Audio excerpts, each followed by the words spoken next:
My God, the song is so good.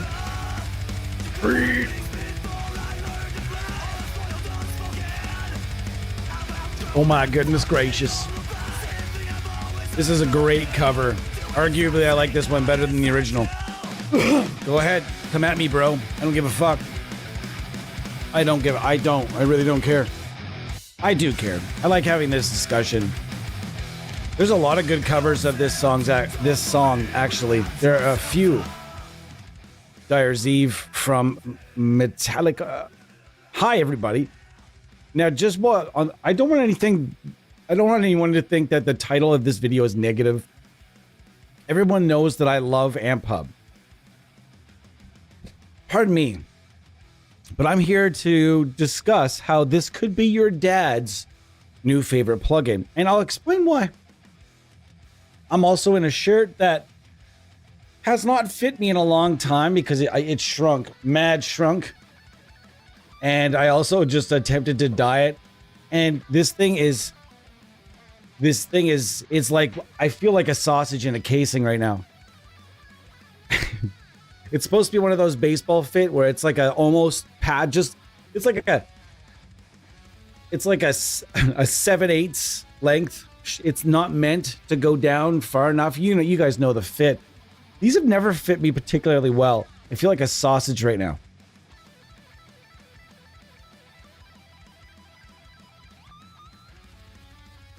That's fair. I will agree with you. The vocal performance, I'm not saying it's better than, I'm not going to say it's better than the original. I just prefer listening to this. You're right, though. Like, that was when James was hungry, man.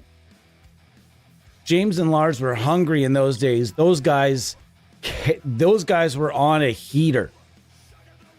When we're going to talk about dad metal, so we might as well talk about the Metallica a little bit. And when I say dad approved, let's go back for a second before we get to Metallica. Don't let me forget about Metallica. When I say dad approved here, I'm 46. My father does not play guitar. But I have many friends of many ages whose fathers play guitar. Some of them play better than they do. Some of their dads vastly outperform them on guitar. I know there's I've seen various things. I've also had a friend of mine whose dad recently retired and wanted to teach him guitar. And the dad who is recently divorced, why does that matter? Hang on. He's living in an apartment right now, a nice apartment.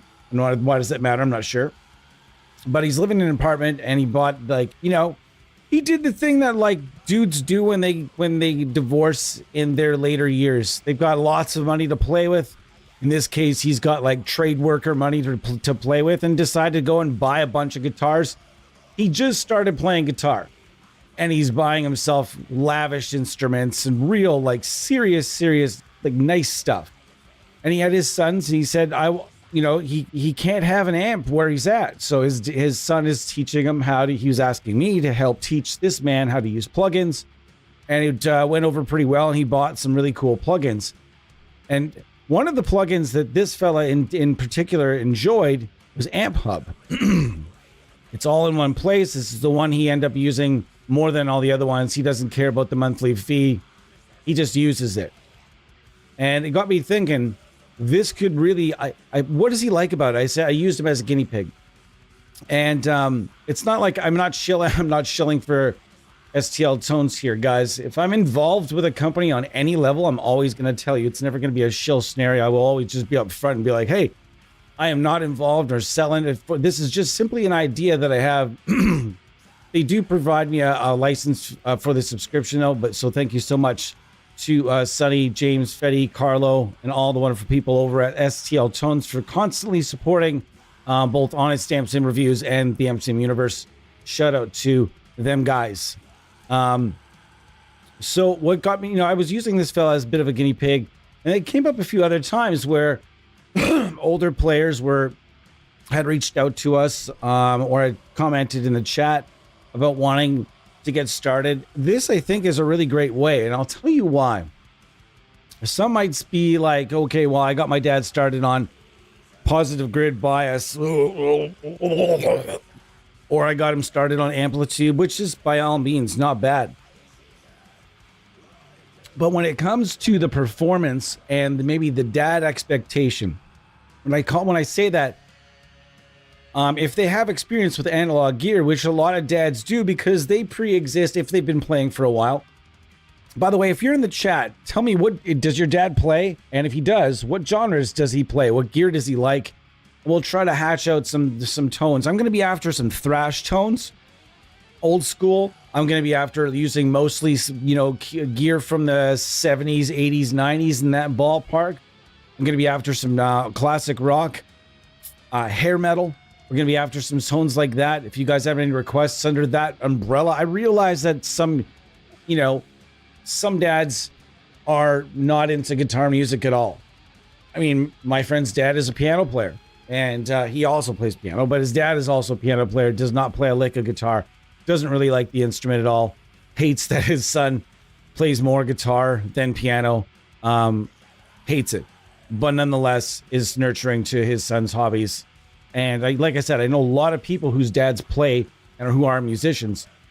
I also have a lot of friends who have kids that are getting into plugins and getting them into plugins, which is kind of cool. I have a friend of mine who's a savage beast of a bass player and a modest guitar player who recently started doing getting into plugins.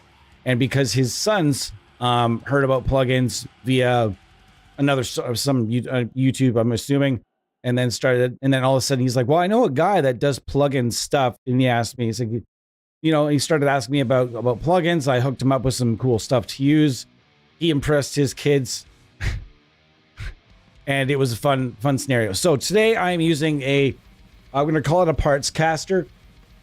This is another dad rock feature, is assembling a parts guitar. I think a lot of dads that are into guitar have constructed the parts caster. They get into that shit. They fucking love that shit. My dad's not even a guitarist at all.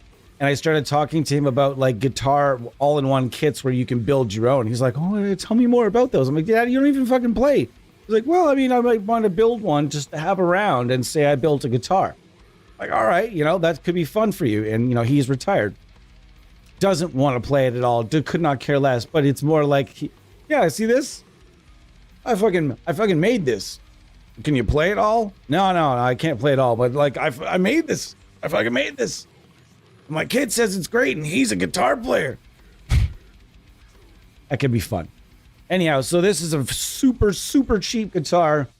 I call it the COVID guitar because this thing was purchased and assembled throughout the entirety of COVID. I'm even just saying COVID on streams probably hit some sort of algorithm, and now I'm going to get pushed further down the list. How's it going, Pip, by the way? Pip, Pris, arguably, if you guys have any questions whatsoever about NAMM Universal or any other NAMM-related product or NAMM itself, or... wait, crap. I gotta have the effect ready more often. Hold on. Or if you have any questions about Tone 3000... you can also ask Pip about that, likely. I do that because it's just the most ridiculous name. It was fine when it was called Tone Hunt, because you're hunting for tone. You're hunting. You're going through all the different profiles. You're hunting through all the different captures. Hunting through all the sections. It made so much sense. I don't understand. I didn't understand the name change. But nonetheless, it's still an awesome place to go if you're NAMM related. If you want great stuff on NAMM. NAMM Universal is our sort of fun way of using and free way of using your NAMM captures, and it provides you with the ability to make them sound even better than just NAMM on its own, unless you're the type that likes building your own signal chain, in which case, man, that can get fun using NAMM at the heart of a signal chain and using all kinds of different fun components from various developers. If you have any questions about how to get into that, wow, Samuel. If you guys have any questions about that whatsoever while you're in the stream and Pip is here, ask that dude, because even going to the Facebook community there can be a little overwhelming. it can be a little overwhelming. So we have a guy here that knows it all. So please do reach out to him. Or if it involves even using that live NAM player, he is all over it. So make sure you check that out. Ah, man, listening to myself when I could still shred. Ah. Dang, it just bums me out. Okay, hang on. Okay, Ton Guitarra, Revolt, I actually messaged, so he gave me a, hold on, let me go back here. Hold on, I gotta go back. Tyler, I got a quick question for you. Yes, here's Mother's Day. I have dinner with your family. Nice. Dyer's Eve, one of the best. Okay, yep. Hold on. Rudy Castillo. Justice was the album where all... Yeah. You like to move it. Fuck, this is a great cover. It's not exactly guitar-dominated music, but it's fun to throw in to laugh a little bit once in a while, because sometimes we all just need to smile. And this is a good way to do it.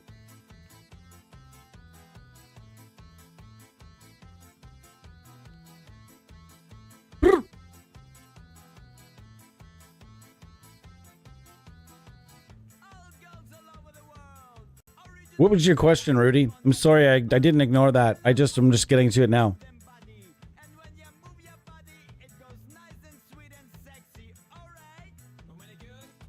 I didn't try Revolt yet, and I'll tell you why. He gave me a discount code to get this stuff.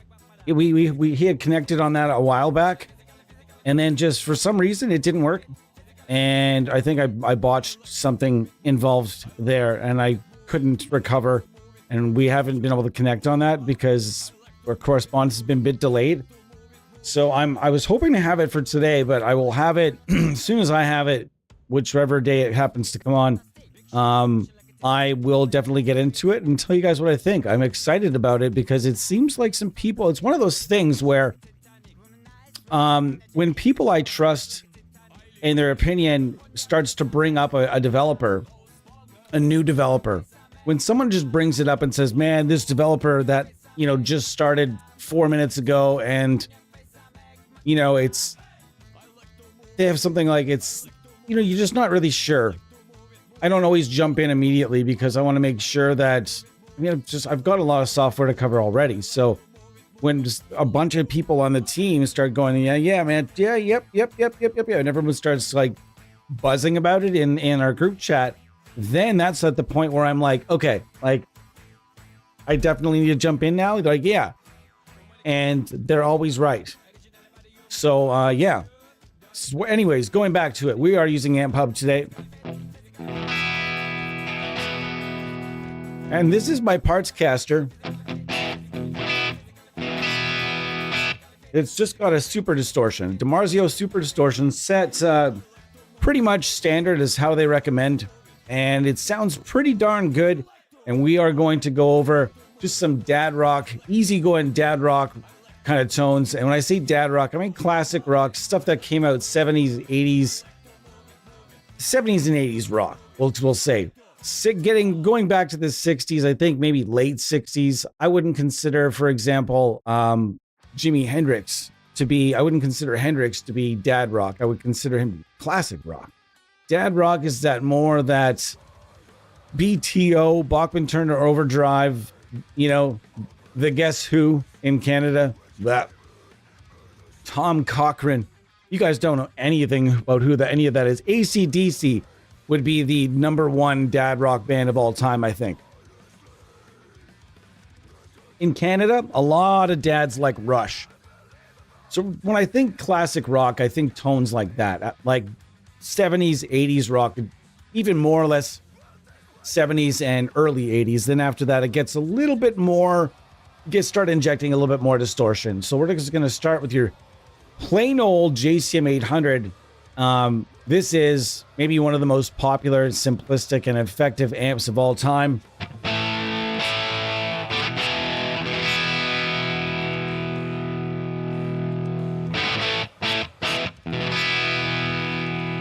I'm going to do my input as suggested.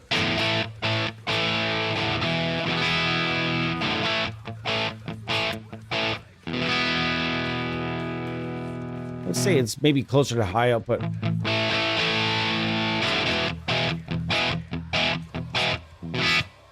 That sounds pretty good. That sounds pretty good to me. But then you start getting into stuff like shred music. I know a lot of, actually, a few of these dads that are just, you mention any of those original, the OG shredders, like, you know, your Steve Vai's, your Paul Gilberts, mention any guys like that, and all of a sudden, like, these dads just open up. And then some of them become gearheads as well because their kids become gearheads. It's crazy like that too, because I mean, I had a friend of mine's dad who had like one small combo amp and a Les Paul his whole damn life. That's all he had. Oh wait, riff break. Guys, I gotta do it every time I hear this riff, because good God, sweet mother. We gotta do it.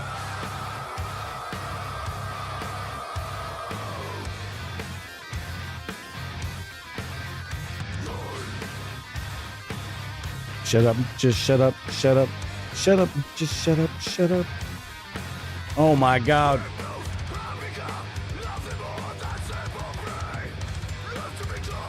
This is a band that doesn't use a lot of gain. Gorod. You'd be surprised how little gain. They quad track for sure, but they don't use a lot of distortion. There's not a lot of distortion happening there, and it sounds huge. Huge. Eddie! Nice to see you, my friend. We're going to be here for a bit tonight. It is a holiday in Canada tomorrow, so I don't have to go to work. And I couldn't be more excited about it. Oh my God. There's so many people I want to thank.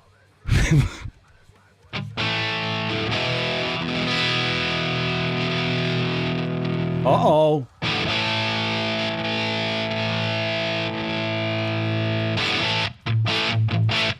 Gotta change that pot. Something's happening in there.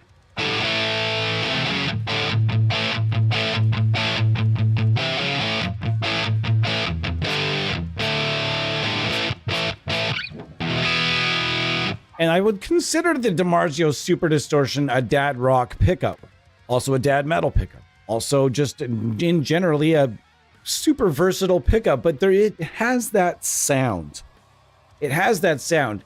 And if you notice the sound, if you know the sound of a DiMarzio Super Distortion, you can start picking it out on various albums. You hear it a lot in thrash. You hear old thrash, maybe even new thrash, I'm not sure. Old thrash for sure, you'll hear it a lot there. You're also going to hear it a lot in classic rock. You're going to hear it a lot in multiple genres that kind of go across, you know, a couple of different decades and styles of music. But yeah, you're going to hear that pickup a lot. And then when you start hearing it a lot, you'll realize like how versatile the pickup is. Is it a dated sound? I mean, that's up for debate. Some people find that it is, I've heard it, you know, described as a dad pickup, but then people say it's perfectly acceptable for like modern metal and modern other things like that. So you guys tell me in the comments. In the second portion of the stream, I'm going to be using my Ibanez with an EMG 81. That's another pickup that has kind of really lived and continues to be one of the greatest pickups ever made in the history of heavy metal and really all types of music. EMGs have been useful. I mean, let's be honest though. Let's be straight. Can we be straight and honest with each other here? Mostly metal, right? I mean, the EMG 81 and 85, classically incredible pickups. Looking forward to putting a set of 81 and 8160 set potentially in my Les Paul. I'm actually kind of considering that option. We'll see. Can anybody go look? I'm gonna ask the guy anyway, but does the EMG 81 and 85 set at EMG come in cream? If it comes in cream, I'm getting one.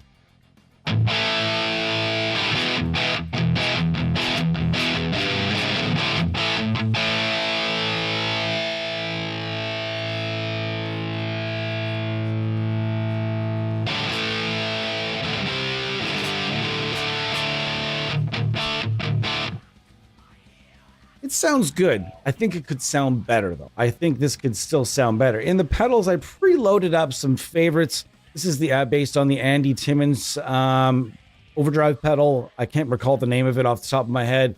If I go here, it'll just tell me that it's based on the. See, that's the other thing. dads like clarity. They don't like, well, I don't know what that's based on, even though it looks like it. They want to know, right? And when I say that, like, dads, also most dads aren't really super computer savvy, whereas Amphub is super easy to use, super easy to show someone how to use. And as far as I've heard, it really connected very easily with even the one guinea pig dad that whose son I've spoken to said that it actually was really easy to show him how to use everything. And he was kind of on his, it was kind of giving her within no time at all. Occasionally he runs into a bit of a hump, and he does use the standalone version, but it's all been pretty easy to use. It's all kind of, he doesn't record, has no interest in recording his own music, just wants to play guitar for now. And gosh, I don't think his son is super excited to be showing him how to do that, so he hasn't been leading him in that direction either. Let's be honest, it's not super easy to learn how to use a DAW. It is easy, but it's not easy at the same time. It's not super easy to show someone how to do it. A lot of stuff on YouTube that you can show you how to use a DAW. And if you're out there and you're watching our content, I always suggest using this stuff in a DAW, because I think it's just phenomenally better to learn how to use plugins in a DAW as opposed to constantly relying on standalone. Being able to build your own signal chains and is key. It's key knowledge, folks, and you should do it. Everyone should learn. It can be frustrating. It will be frustrating, but I'm telling you, it'll be worth it. So anyhow, that is based on, as mentioned, the JHS, the AT drive pedal. That's the Andy Timmons. And I don't know a lot about the pedal. I just know that in all likelihood, this pedal has been purchased by some guitar players over the age of 50. I'm going to have to guess that is, in fact, has happened. So we're going to use that pedal first. And yeah, let's see where we get from there. I'm going to use the drive back, and we're just going to have fun with it.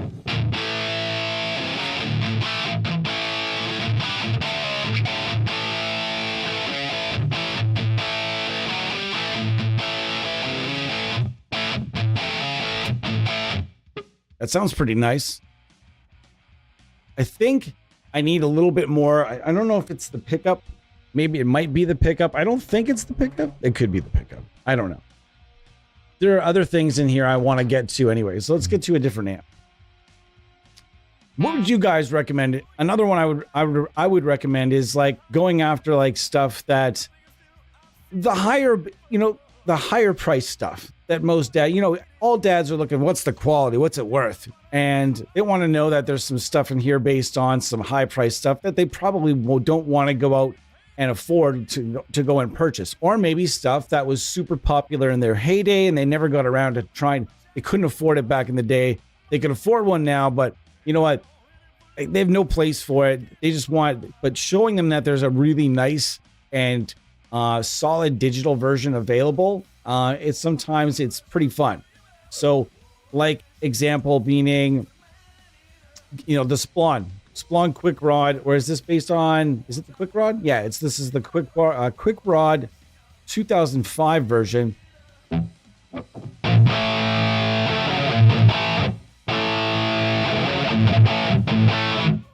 So I'm going to turn off the stomp here while we're dialing in this amp. I don't want to get too unfamiliar.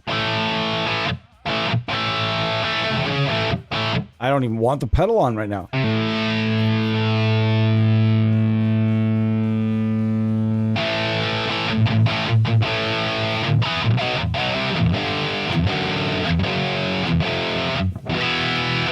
That sounds nice. All right, your dad doesn't play any instruments? Yeah, the closest it came for me was my uncle Dave. My Uncle Dave growing up was like a huge, he wasn't that much older than me rather. His parents had him at like an older age, and mine had me at a younger age. So he wasn't that much older than me, and he was that cool uncle that played guitar and played in band, and he was into all this metal and then, that sort of thing. That was probably the closest I ever came to that. And my stepdad played some bass, but not really. However, my family always sincerely, very sincerely supported me being a musician and wanting to be a musician, and always did what they could to support, me learning and everything else. So it was like, I know some guys my age and a lot of other guitar players whose families didn't even want them to learn guitar at all, or just never cared. It's, like, why do you want to learn how to play guitar? What? So you can join in a band? Oh yeah, good for you, kind of thing. Like, yeah, you're going to be a rock star, do your homework and focus on this, like that's a real thing. And I'm really glad that I didn't have parents like that.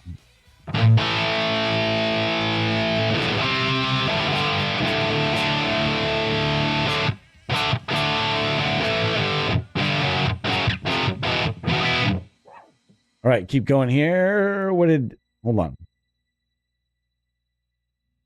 The Atlas DI pedal, does it go in front? I'm using it in front. I'm sure you could use it in behind the amp if you'd like. But I've used it out in front. It sounds cool, man. Thanks to Atlas DSP for that. They're rad for that. Jay Gideon, Granddad Rock. Absolutely, there'd be Granddad Rock. 100%. Well, a bunch of my buddies whose dads play guitar have kids. So yeah, these are grandfathers at this point. Right, a whole bunch of my friends that have kids, and I mean, I have one of my friends' dads is my buddy quit playing in bands. He still plays avidly for himself, but he quit playing in bands years ago. His dad has been in bands since, no joke, the early to mid 70s. He started playing in local bands here and touring even, and then, whereas my buddy, he kind of quit, he started playing in a band and kind of, it fizzled quickly because he just realized he just didn't have the time and didn't really have the drive to do it, because he couldn't really find anybody that wanted to play really play the stuff that he wanted to play either. So he didn't really want to be in a band anymore.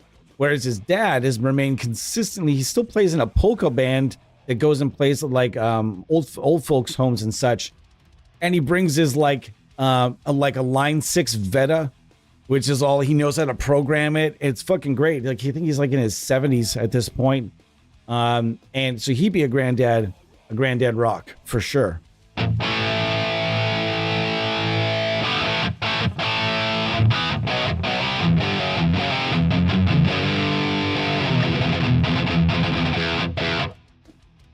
I don't know. I'm not sure this pickup is set super correctly. We're going to back it off a little bit. For reals? Let's see now. All right, let's bring it closer. I just want more bite.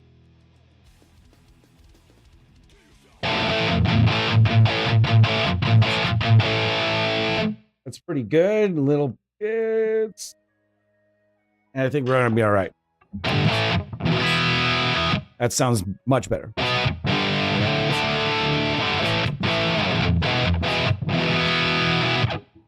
Okay. The guy from Malevolent Creation used it. I'm not saying that the super distortion isn't widely used by a lot of different old school death metal bands, and a lot of people really like that pedal. There have also been the Wazacraft versions, I think, deal with a lot of the shitty noise that come from those pedals. No joke, man. Like, they legitimately make a lot of noise. Those are noisy pedals. And there's a few different versions of it where that's been like corrected. And so, and they do still sound better. The thing is about the super distortion is I never liked it. I always thought I just never really liked it. I still don't really like it. But I respect why other people like it, because it really does have a signature sound. They're like grunge, like Nirvana is all DS. It's all boss distortion. That's his main. He had a lot of different rigs, and it was always constantly being voiced by that orange boss pedal. And so there's something to be said for that. Nirvana, another band that we've never really focused on here, but that could be fun for another stream, is go over like the tones of Nirvana. I would just say throw a DS1 in front of just about anything, and you're going to get close, chaotic. But again, if there's a tone you're trying to hit by an artist, some sort of artist, or type of tone, even just on an album where you just don't know what's being used and how you might do it with plugins, hit us up in that chat. We are also happy to help you do that.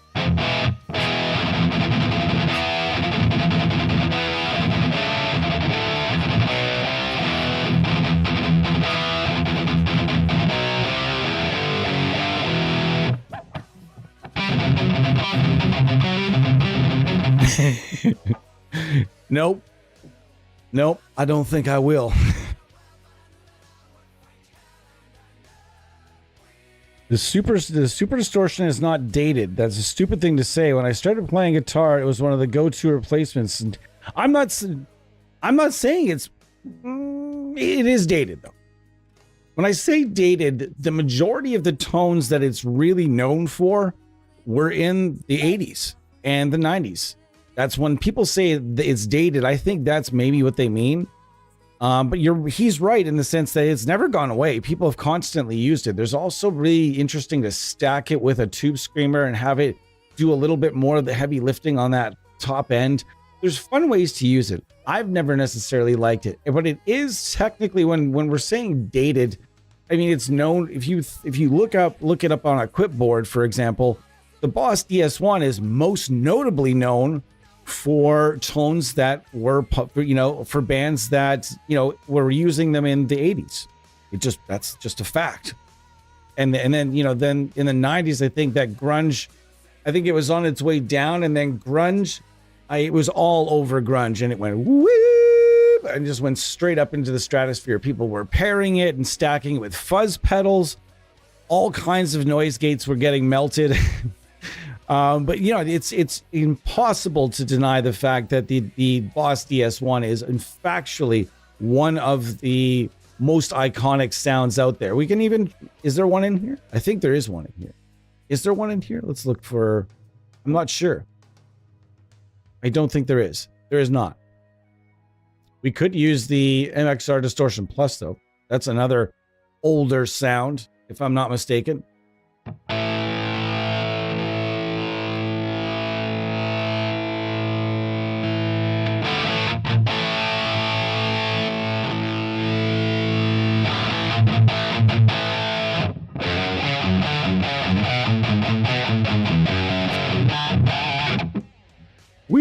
Weed. Speaking of Aussie, we also have I was much bigger fan of the OD pedals, the Boss ODs, than the DSs. But that's me. We're all different with different ears, and we all like different things. So no disrespect to anybody that likes really any of that. I was always a much bigger fan of this one. Still am, though, man. That is just, it's an awesome pedal.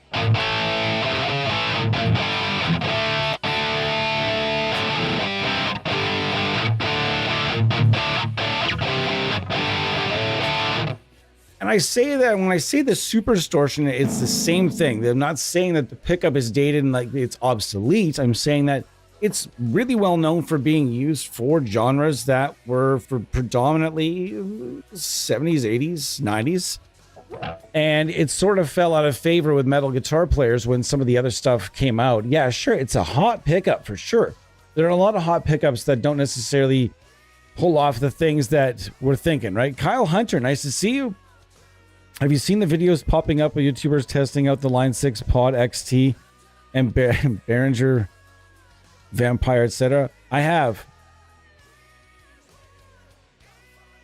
The Pod 2.0 Jelly Bean Kidney Bean is actually starting to become really, really popular again, which is silly. It's so crazy that that's a thing. It's awesome though. I lived and died by the Pod 2.0. Starter edition of Amphub LE light version. What's the difference?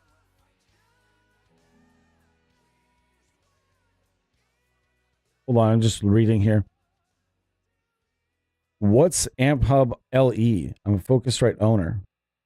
Stripped back version haven't downloaded yet, so I don't know. So it's going to be like stuff. It's going to give you a bunch of stuff. What it's probably is, it's going to give you like a bunch of the items, and then the other stuff will have that precarious behind a paywall little lock on it. That shit drives me fucking crazy. And I will buy it just to get rid of it. And they know me. I will buy it hook, line, and sinker. Just like, I'll buy like a starter thing. And then I'll start using something and I'll see like it's shadowed or locked up items. And then I'll just like give it that, oh yeah? Well, watch me pay for you then, you son of a bitch. Don't tempt me with your paywalls. I'm going to buy it every fucking time. Just get the full version. Ah, yes, there's another pedal as well. It's the raw. A Pro Code Rat would be fun to use here. And, oh man, another pedal I really like. We don't need to use two at once, though. Oh, yeah.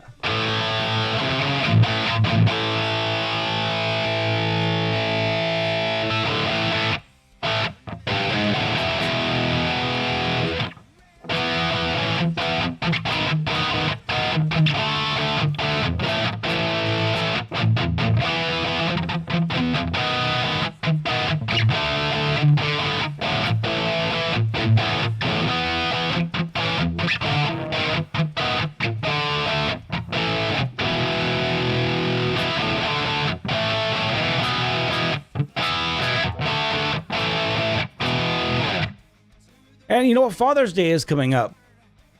Why not get your dad some plugins? Get him into it. Is your dad a guitar player? Get him a laptop. Buy him a laptop that's got some decent speed on it.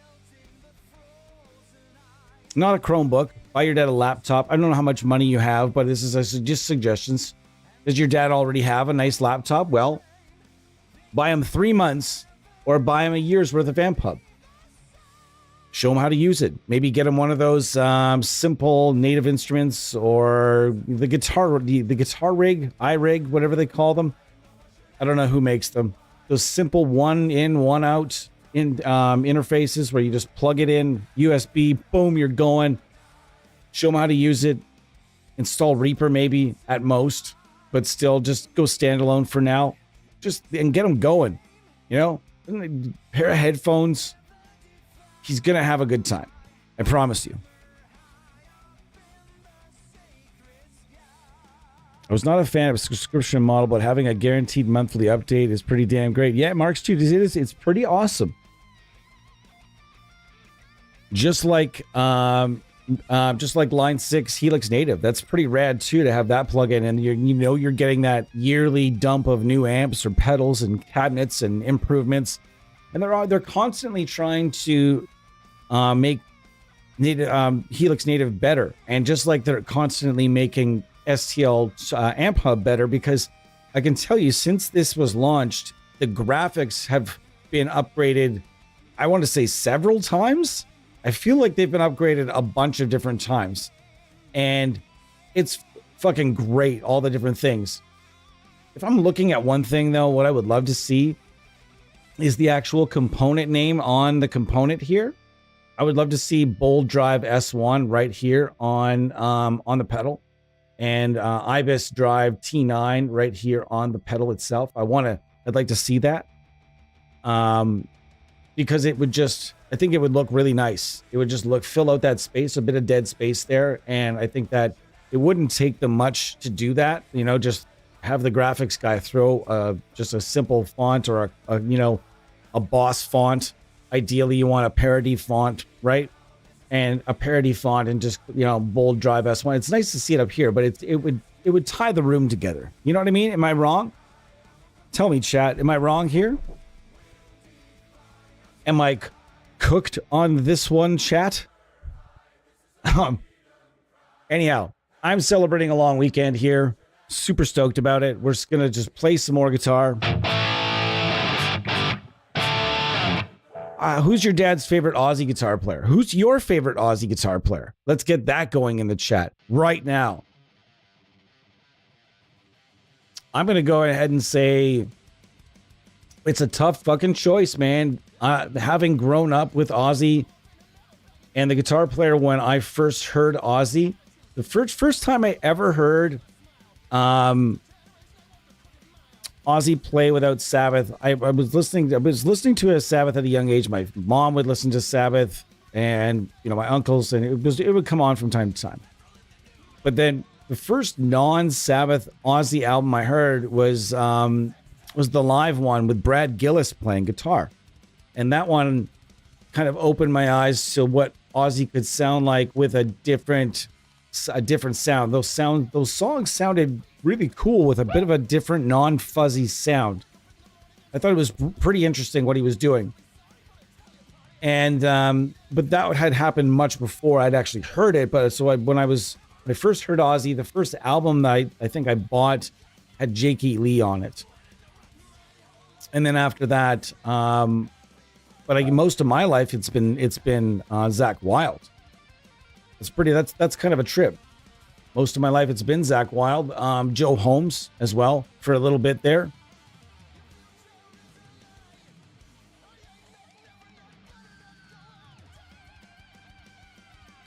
Okay, so that's fine. No, I understand that fonts are trademarked.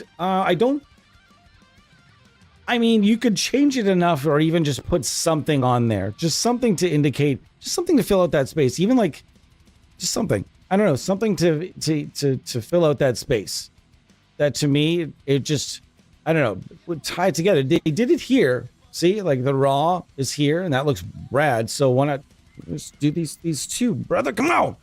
Some of them have it. Some of them definitely have it, but some of them could use just that little extra. Tie its room together. Randy and Jake. Yeah, man. Well, I mean, that was kind of the sound, though, right? That was kind of the sound that I think Ozzy was after. If you listen to Zakk Wylde's, the tones he uses in like on Pride and Glory, there's a little bit less of the effects going on. He uses the rotovibe a bit more too. Excuse me. That's one thing. If I ever got face to face with Zakk Wylde,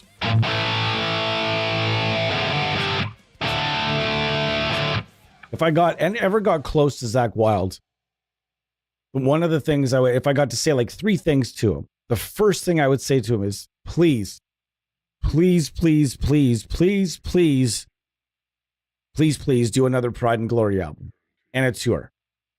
And tour everywhere. Please. Please. Like you could just skip one like.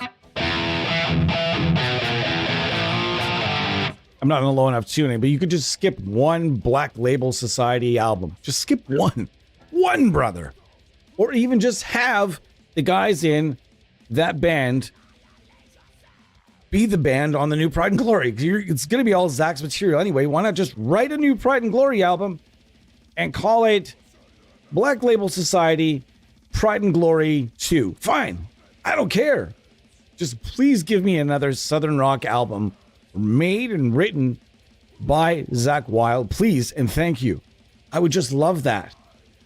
It's so crazy that he never did another one. It really is crazy that he never did another one. If you've never heard that album, by the way, you got to, because that is, in my personal opinion, the best Zakk Wylde has ever sounded on everything. His songwriting was unbelievable. It was really, really great. The covers he did were great. His vocals were outstanding. The tone was, oh my God. Everything about that album and the performances, fan-freaking-tastic. And, man, it's just so great. But it would just be nice to see another one. You know what I mean? There's a lot of Black Label Society albums. There's a lot of them. And there's a lot of songs in that, whether you want to tell me or not. A lot of songs in there that sound very, very similar. That same kind of vibe. I think maybe take a break from that just until it gets a little fresh again. Make the people want, make the fans wait for another album and do one more Pride and Glory album, please.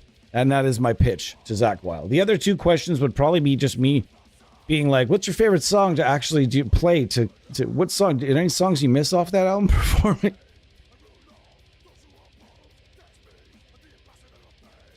Yeah, Rockstar. Interesting that you said Rockstar with Jennifer Aniston and not Rockstar with Mark Wahlberg. Interesting that you went there first. I see where I see you. I see you. That's a great movie, though. And that was funny that movie, if you're not aware, that movie was based very loosely. That movie was, the movie Rockstar was, again, very loosely based on the Tim Ripper Owens joining Judas Priest, because they found Tim Ripper Owens in a Judas Priest cover band, and it was like a one of those dreams come true kind of things. And the rumor goes that he also would go to Priest concerts and try to outsing Rob Halford from like near enough for him to hear it. And so a lot of that went into the movie. Zakk Wylde, of course, in that movie. And also Timothy Olyphant, one of my favorite actors ever. Now just making me want to watch that movie. Hey, should we watch Rockstar? Hey, can you write that down? I'm way too baked to remember that. I mean, I'm way too tired to remember that. Anyways, we're having this is certified dad rock conversation though. And if you ever get into a group of guitar players, if you're ever, and I mean ever, standing in a group of guitar players that are roughly between the ages of 45 and 65. If you're in that circle of guitar players and you want to get those people talking, ask them just the question I just asked you. Who do you guys think is the best Ozzy Osbourne guitar player ever? And you will get those men will be debating heavily.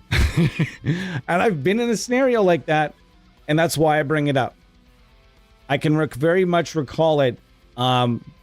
Jamming with a band that a bunch of guys that were older than me. They were older than me by a considerable margin. Like, it's just because I jumped on stage with them for an open jam night where their drummer couldn't make it. And it turns out their drummer had to go through he had some various health conditions. I filled in for this guy.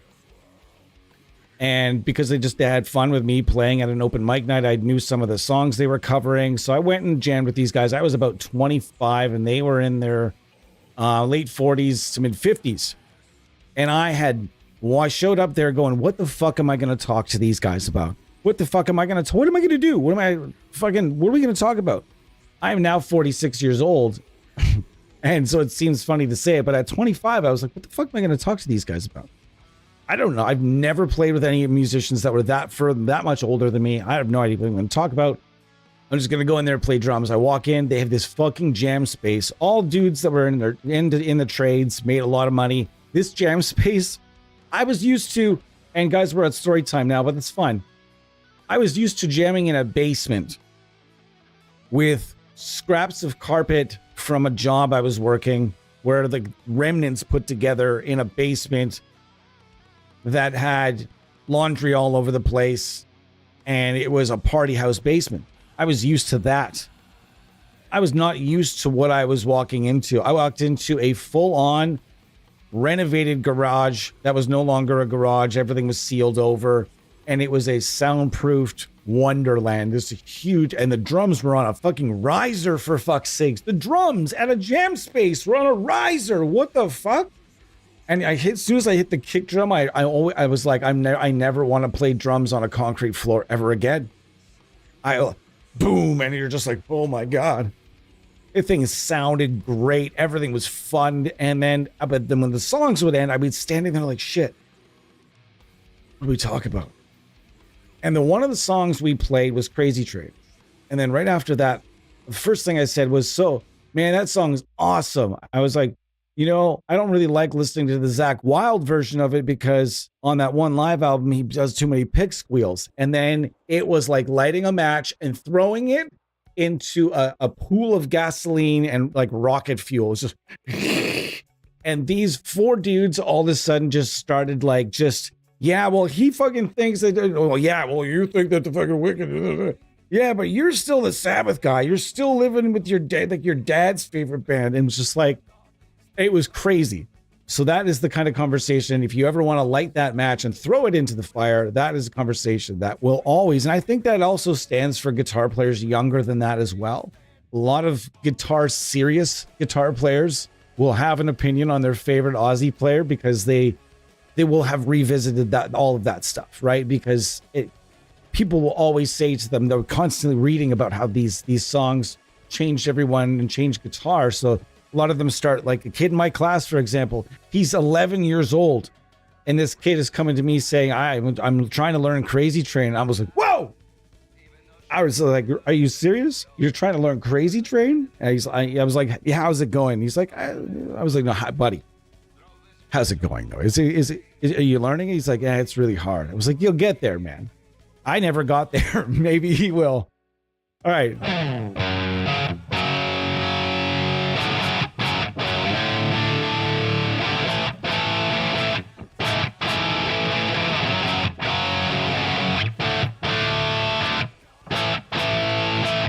This is a really, really nice sounding amp.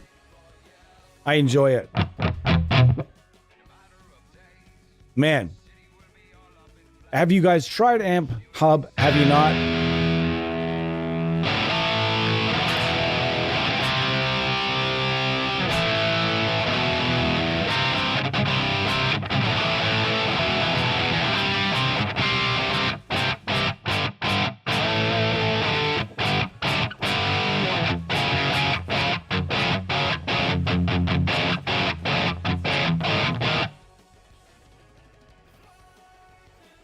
This song seems to come on a lot, and we always take a little break when this song comes on, but we're going to do it again because it's fucking awesome.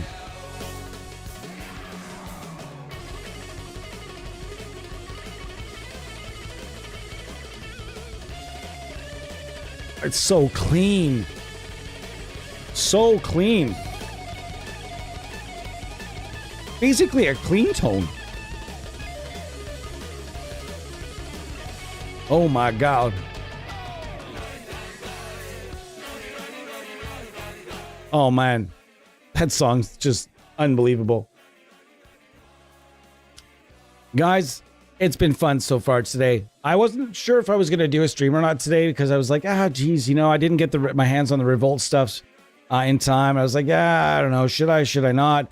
I almost sat down to play Oblivion. It would have been fucking game over, boys. I would have been into that game, and it is a lot more cerebral than I remember it being. Admittedly, I only really got into the Elder Scrolls, like many people. The majority of the Bethesda empire was built by people that honestly got into the Elder Scrolls at Skyrim. That's where a lot of people got in there. It was Skyrim. And so I'm not really any different than anyone else, but I did play Oblivion to a point. It was just way slower than I really wanted in a video game. I was really playing a lot of Knights of the Old Republic and playing a lot of those games, and absolutely loved those games. And just Oblivion wasn't quite fast enough, and I was drunk all the time in those days as well. So it's just something that was a bit slower, etc. So I really didn't get into it until Elder Scrolls Skyrim, and so with now this remaster of Oblivion. It plays faster, but it's still a lot more cerebral, but that's okay because my tastes have changed a little bit, and I'm okay to just sit and get a little bit more cerebral and slower and a little bit more, as I like to call it, The Witcher and Skyrim are kind of almost like you're almost like a mercenary / private detective. You know what I mean? You're sort of this infiltrator of sorts, and you're always trying to figure something out. You're always trying to sleuth something. And I don't mind that at all. Tell me in the comments while you guys are having this Aussie debate, and I will give you my own personal thought on the Aussie debate. But give me your thoughts on the Elder Scrolls. Are you in? Are you out? Are you down with the remaster? Thank you for Eddie for saving me by telling me that one interaction setting was the zoom in was you could turn that off, because that was really ruining my experience. But as soon as I turned that off, man, and also as soon as I went to the first person, instead of watching the goofy kind of running around like when you're jogging, your character's all like, it's kind of goofy. So it's a little better when you just go first person. Hey, I understand, Pip. I get it. I came after. I definitely I definitely came on the Elder Scrolls scene after you did. 100%.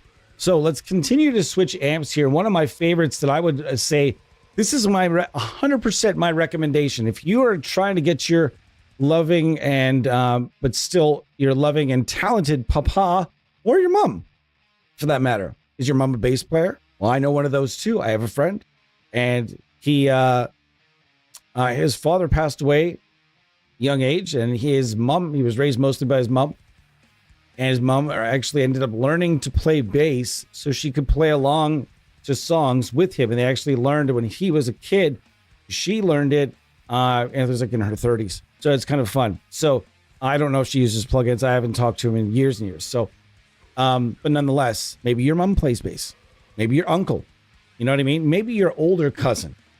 Just in general, or someone in general that just, you know, is like a beginner. And I often liken simplistic plugins for beginners. Keep it simple. And Amphub keeps it simple while also giving you all of the authentic tone control options that the majority of these amps feature in real life, which is, again, something that dads really like. This would be my favorite, one of my favorites for this whole job. I really would love to be playing my other Telecaster right now, but it's got a fret issue and it keeps squeaking or squawking at me. So I'm going to have to do something about it, which is, I don't mind doing fret work, but I don't like doing troubleshooting. I don't like doing small little, it might need a fret job. All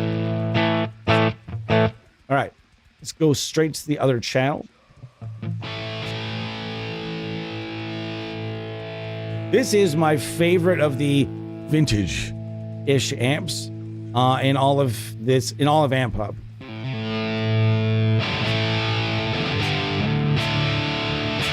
And the whole time we've been going through just their Brit 82 G12H. I've got the 57 and the 421, and those are together. And they're sounding pretty good. Sounding pretty good indeed.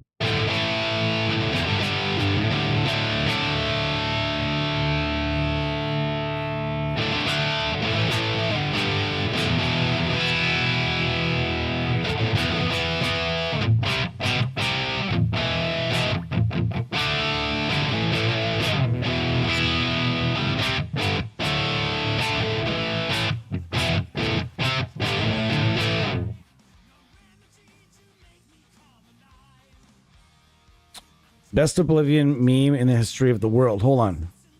I only know Oblivion memes. May you rest in peace. I have not seen it. I've not seen that one. Not a gamer at all. That's cool, Rudy. We talk about all kinds of different stuff here, just to liven things up a little bit. It means necessary. This is a great song. A quick story time on this song. The song is Any Means Necessary, and the chorus sounds like this.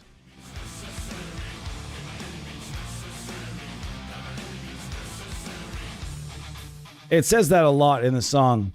And every single time I've heard the term or heard anybody say any means necessary, whether it be somebody I was talking to, read it in a book, saw it in a movie, immediately, every time since 2009, for example, I've thought about this song. And you can ask, I can confirm that with my missus, who's in the other room, because every single time she has said that, or we've said it, that's the song. And I'll quote it and start singing it immediately. It's a stupid trigger, but hey, if they say it so many times in the song, it is what it is. If you don't like Hammerfall, well, I get it. But German power metal as a whole is pretty rad, right? We're going to move on. As far as my take on the Aussie guitar players goes, my personal opinion is they all have actually, it's a cop-out, but they've all influenced me in different ways. Small ways, large ways. There's not even one guitar player that Aussies had, minus Joe Holmes, because he didn't really contribute. He didn't really get to contribute anything. He was like, I think, Randy Rhoads' student, and just came in and just nailed all of these songs, played every era of all of the songs a lot. It's not like he was Zakk Wylde and came in and just played everything like Zakk Wylde. He was catering to each era of Aussie guitar player. And I remember seeing a live show with him being like, holy shit, this guy, that sounds a lot like Randy Rhoads. Holy shit, that sounds like Jake E. Lee played that, because he really catered to the individuals that wrote the material as opposed to just trying to make it his own, which I thought was fucking like, that was crazy. So in a sense, he's kind of one of my favorite guitar players, but yet he was sort of the unsung wonder. And that he was sort of the guitar player while they were having these weird, if I'm not mistaken, there was some weird contract disputes some weirdness between Sharon Osbourne and Zakk Wylde or something. I remember that she wanted him to shave his beard or something, and then I don't know, there was a producer that he didn't want to work with. I don't remember. I remember bits and pieces. So, but for me, Zakk Wylde's tone became a huge influence on me because of how he used chorus to beef things up out front of the amp. His tone has been just a hugely influential on me, and as far as how like Marshall gear can really sound, and his playing, and so on and so forth. So he's been huge. And then I go back to when I first started learning Aussie songs.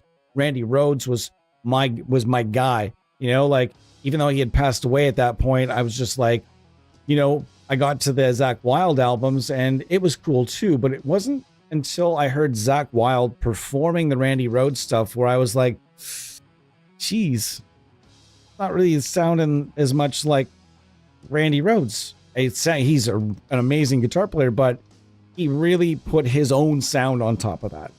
Jake E. Lee, again, was the type of player I think that really tried to play the Randy Rhoads stuff like Randy Rhoads and sound like Randy Rhoads, and then he put his own stamp on things. Again, tell me in the chat. I'm wrong. I could be wrong. I'm wrong all the time.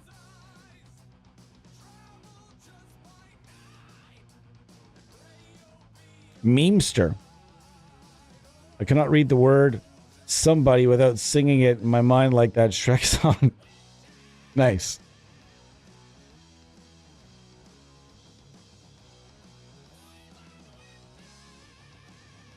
It's fun, guys. We're having a good conversation tonight. It's been fun tonight. We got 8 people in the house. We're just hanging out with Amphub. And again, if you're watching this video and you're just jumping in, this is not meant to be like, this plugin's lame, only your dad would like it. Like, it's your dad this or dad that, or boomer this or boomer that. That's not what we're after here. What I'm saying is this plugin makes a really good way to get maybe your pops or someone, and really anybody into guitar, beginner users that have never used a DAW or never used an amp sim before. Amphub is a really great way to get them into it versus other options like positive grid bias effects and stuff like that, or Amplitude. I just believe that Amphub comes with ease of use. The selection is terrific. The ease of use is really very much there for newer users, and authenticity, which is something that Positive Grid has never had even 4% of. Nothing that they've ever made sounds even remotely authentic or realistic at all. Not one little bit. Yes, it's easy to use. Yeah, it's got a lot of bells and whistles and fun things, and different amps and stuff that, but with Amphub, you get the experience of kid in a candy store, because let's be honest, that's what we feel like sometimes when we get a brand new suite with lots of gear. We're like, kid in a candy store. Oh my God. Oh my God. Oh my God. Look at all this stuff. Oh my God. I've got options paralysis. I'm going to have to wait an hour before I play guitar again. Oh God. I always do this every time.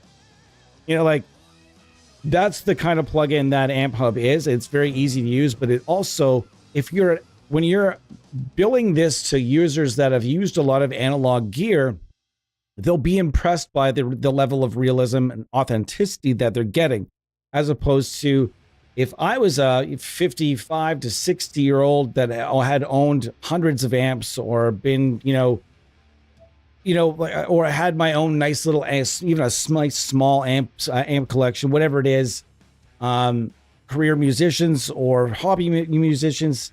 If I was that level of player and someone handed me headphones for bias effects from Positive Grid, the only plugin will really trash on this channel because it's just awful. It's terrible. And then if someone gives me those headphones and I go and I hit the first, well, that pot's got to go.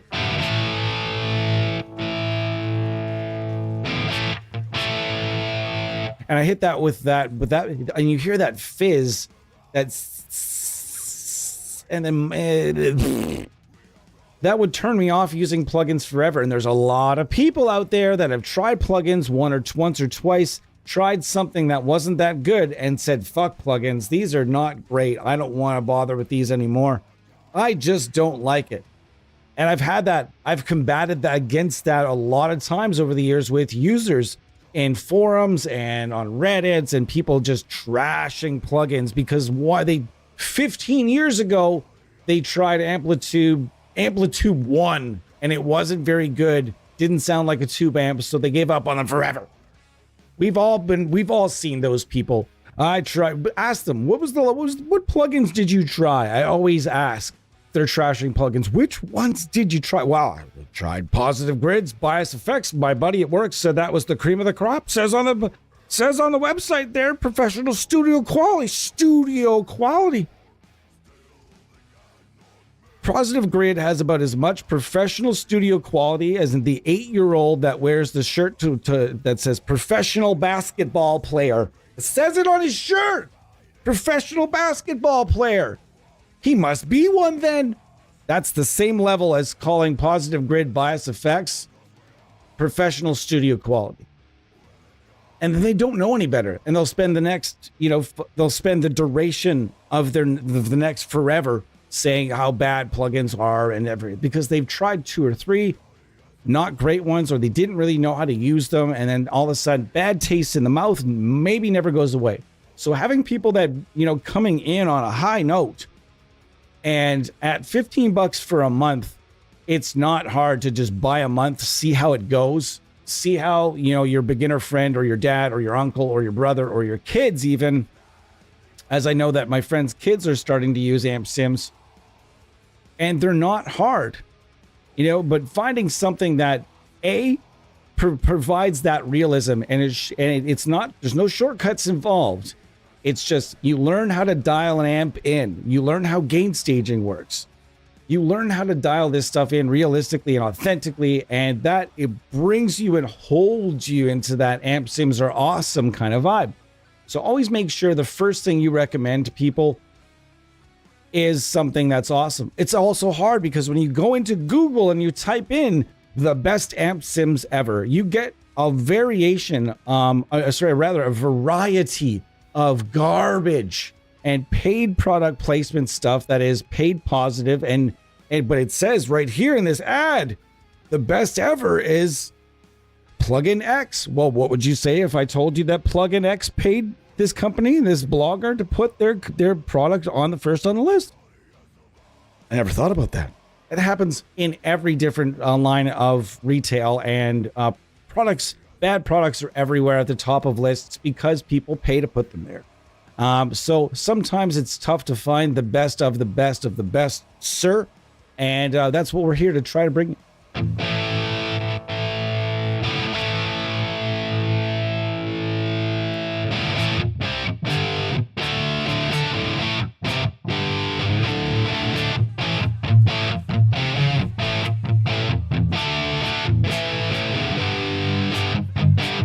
And so this is definitely a fun amp in here. I like it. I don't know about you guys. It's fun for me. Oh yeah, that's right. It gives you a nice little boosty McBoost there.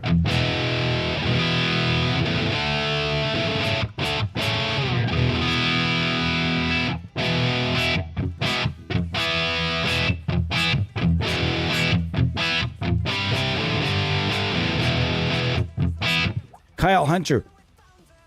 Well, you know what I always do? When I first got into this, I'm not going to lie to you guys. I'll say it to you straight. The whole reason I started my first website and my whole reason for starting Honest Amp Sim Reviews and going from just a beta tester, forum user, preset creator, just that like somebody that was around, I decided to take all that and put out a website. And the whole reason that we started that website, the main reason, one of the main things we bonded over, myself and the former people that we worked with at the time, we got together because we felt ripped off by Positive Grid. We did, 100%. That's the main reason. I thought, why are all these YouTubers I trust, all these people I watch, why are they all telling me this is good? And I'm using it and it doesn't sound anything. I'm using their settings. I'm using their patches. I'm using everything the way they're saying. And it doesn't sound anything at all like the videos. I'm not an idiot. I know how that gear should sound. And I'm thinking to myself, none of this gear sounds like the real thing. What's happening? What's going on? And then that's essentially how I ended up falling down this road and doing reviews and other loudmouth, silly things that I do with plugins. That was the whole reason I got into this, was to try to get people to at least buy something or try something else. That's what I tell people. Try something else. Try Amphub. Put it up against if you're a Positive Grid user, loyalist, that's fine. Everybody likes to be loyal to a company. It feels good to have something that you think sounds really good. But if you haven't tried anything else, you won't know where that benchmark is set. How high is that sky? You won't know unless you're trying other things. And I also say to the people on the other end of the spectrum, the people that only use Neural DSP or only use STL tones, they are loyal to one company. Of any company, I don't care which company it is, whether it's Polychrome or any of the top companies. Doesn't matter which one that you are loyal to. That's cool. I understand that. But unless they're paying you good money, you should be able to use whatever you want. Do not limit yourself to one developer. Do not ever limit yourself to one developer, because there's a lot of other stuff out there and you might be missing out on some stuff that might make a real huge difference in stuff you're creating. It might inspire you even more than the stuff you're using. But if you're down there and on the bottom and you're just getting in gateway style and you saw this advertisement for Positive Grid Bias Effects 2, and you saw the advertisement because you said the word amp sim around your phone a whole bunch of times, amp simulator, whatever it is that you're saying around your phone's picking it up. It's going to give you those ads unless you have all that shit disabled. And you're seeing that and you're like, I want to try an amp sim. That looks interesting. Boop. You end up with Positive Grid Bias Effects. You're having fun with it. You're like, man, this is super cool. I understand that a lot of people cut their teeth under Amplitude prior to it overhauling its quality. But what I'm saying here is that if all you've tried is one thing, try other things. And if you're one of those people out there that is, you're loyal to and you're pretty happy with your Positive Grid experience, here's all I'm asking. Try Amphub for 1 month and tell me I'm wrong. You'll feel the light. You'll feel the warmth. You'll feel actual amp response. You'll feel things that sound, you think that's what you're using sounds real. Well, I would liken it to, you've never had steak before. You've only had bologna sandwiches and they're getting you by and you don't want to ever try steak. And then someone says, hey, you should try steak. It's really good. And then you try steak and realize, yeah, that's kind of better than bologna sandwiches. You know what I mean? And that could happen all along. Or you might just be like, hey, I really like eating my steak just like this. Well, you should try your steak like that. I liken it to also being like, I like high quality things, but always trying that stuff at the top of the heap. Speaking of the top of the heap, we are going to be talking about Amphub here, and we're going over different ways to get that dad rock AC/DC type tone. The first bit, second half, we're going to go after some thrash tones and some scoops, because that's another thing I grew up with. I said my uncle, who kind of led me down the road of metal, he is still a guitar player and he still likes listening to his scoopsy tones. And we've had that talk as I've bumped into him occasionally. And he has also a son that plays guitar now, who is my cousin. And his son is into the same kind of stuff. the same kind of stuff as he is. You know, he's got the MXR pedal with the fucking mids scooped out of it. And he's like, hey, check out what I fucking bought him. Yeah. So that tends to also, you know, get passed down the bench and down the apple does not fall far from the tree, if you will.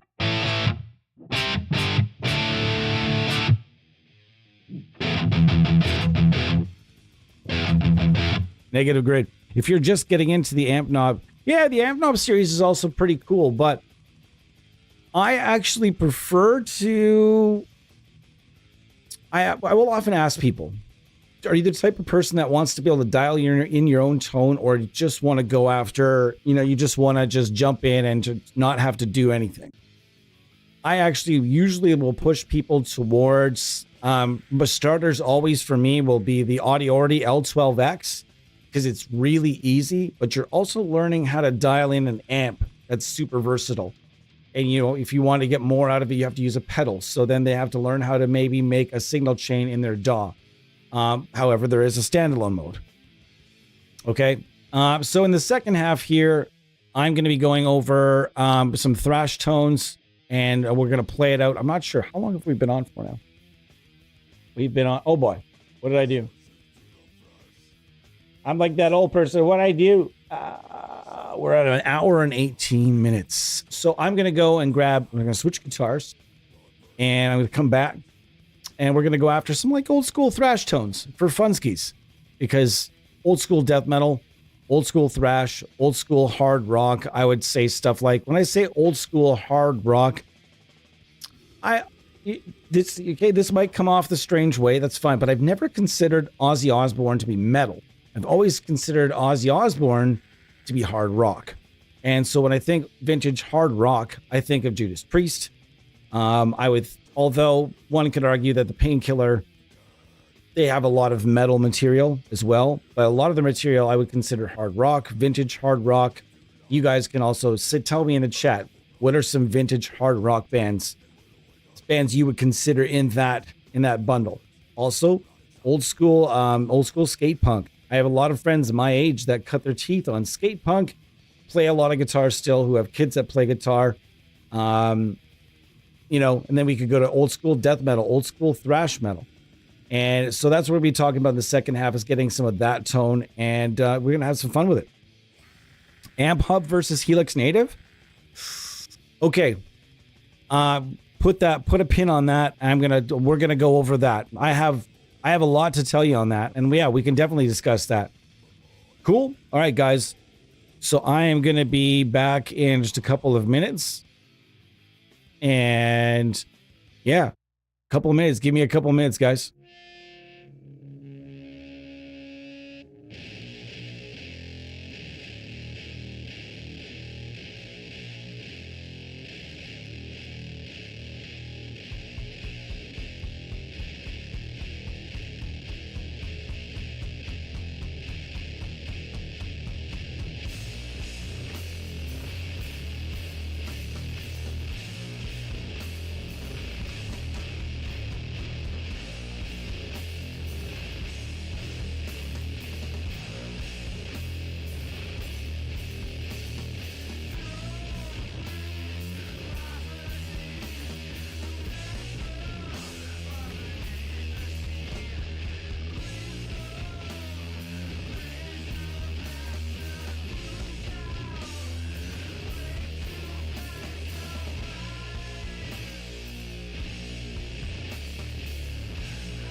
Man, this tone is filthy.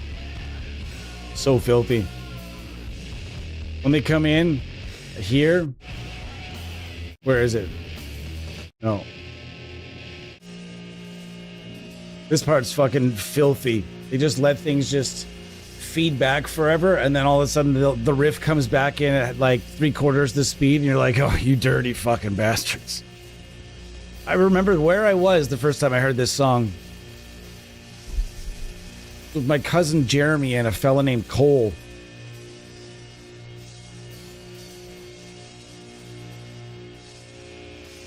Come on, let me hear it. Let me hear that goodness.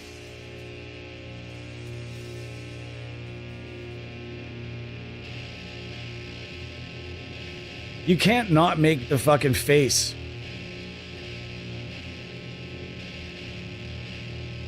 Oh my God.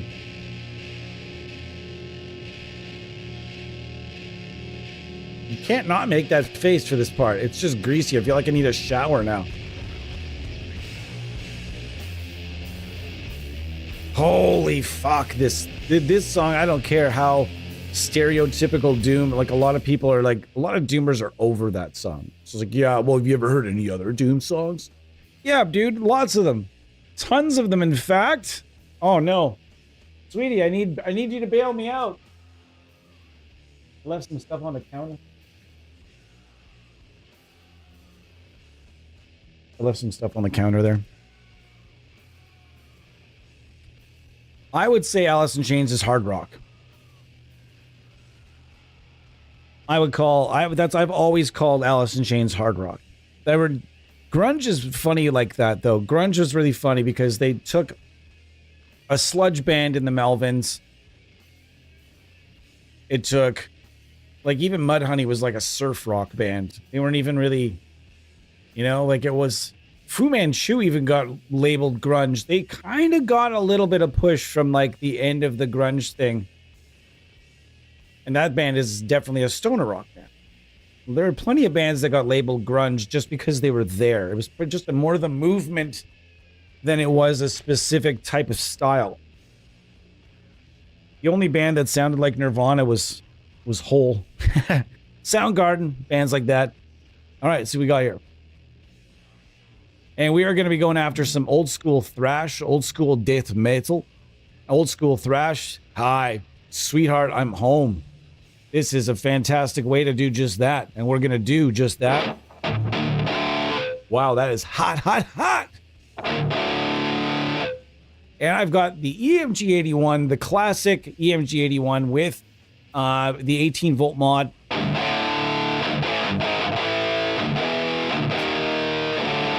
And this is going to be Metallica City. We'll get some nice Metallica type tones. All that.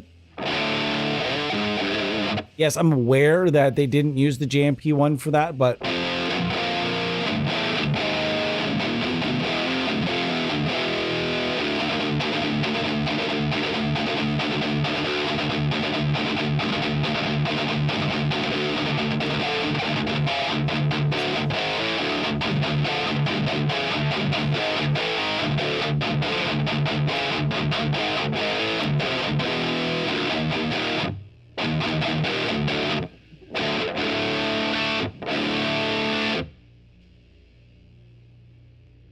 I feel like that's a bit close.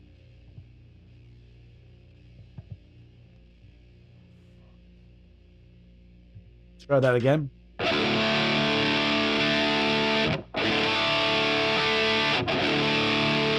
That's much better. Thank you, Aziz.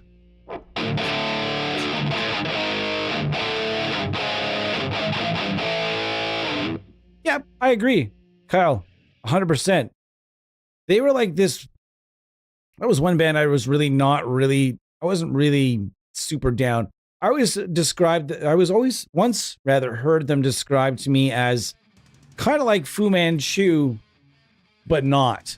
And it was like sillier than Fu Manchu. You know what I mean?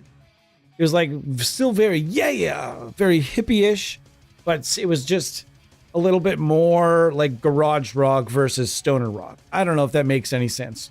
It was not really a band I was super interested in. There was a lot of bands. And in fact, I ignored most of the grunge era apart from the fact that a lot of I was once in a grunge band. One of my first bands actually played a couple of Nirvana covers because, quite simply, that's how you got people to come see you in those days when you were like 15 or 16. Like, we're going to play some Nirvana songs. Oh, yeah, I'll go watch my friends play Nirvana. That sounds great.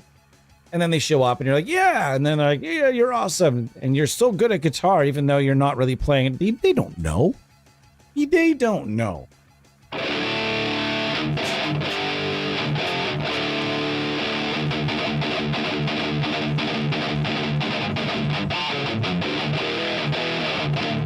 That's a bit too hot still. Ooh, that's too hot.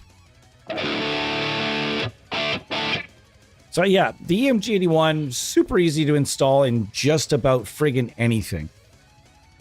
The main issue that I've had over the years putting EMGs in all manner of guitars, pre and post, the Quick Connect wiring. Quick Connect makes it so friggin' easy. They have solderless wiring, and it's just so friggin' easy. It's almost impossible to screw up. It's gigantic diagrams. Everything is quite simple. Fishman installation, so much. Not easy. The only thing I've come up against with a lot of EMGs is they are very square. And in some guitars, the route is definitely more for a rounded, traditional shaped humbucker. And you will get resistance and also a pickup ear that isn't dead square.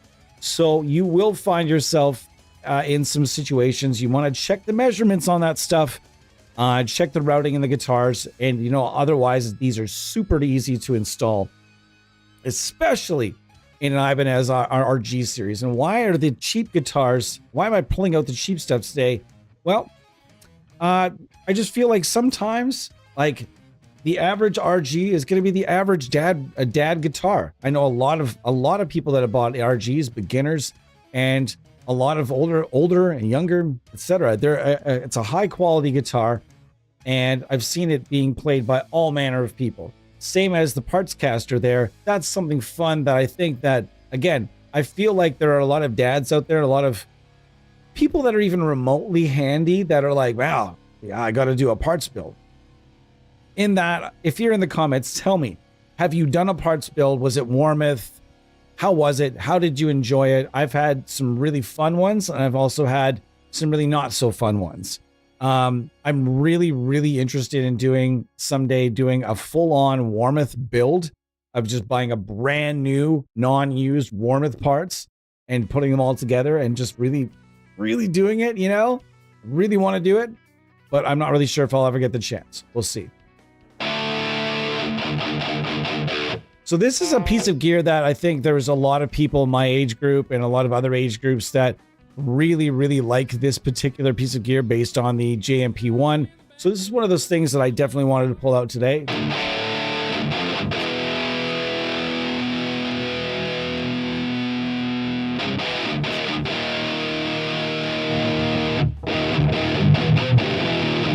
That is, I don't know about that feature right there.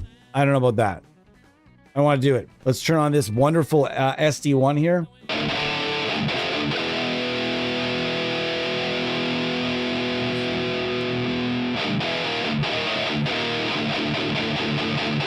That just screams old thrash. Screams old thrash.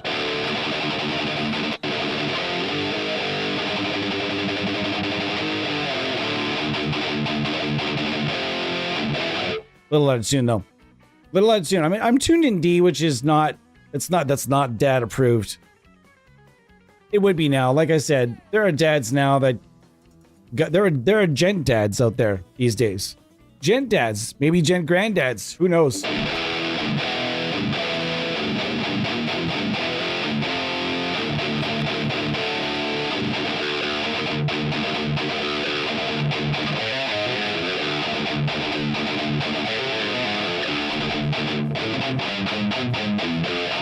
Sounds pretty good to me.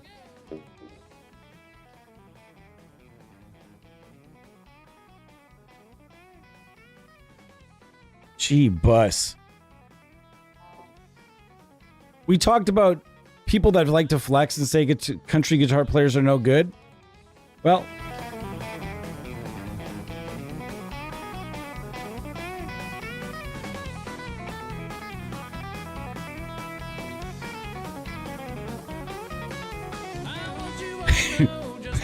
what were you saying? I just love having those conversations. I love when I hear, well, country dudes can't even really play guitar. No. All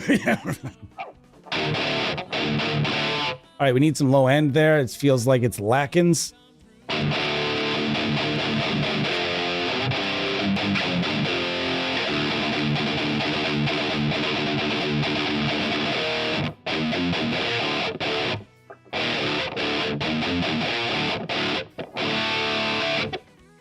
Yeah, man.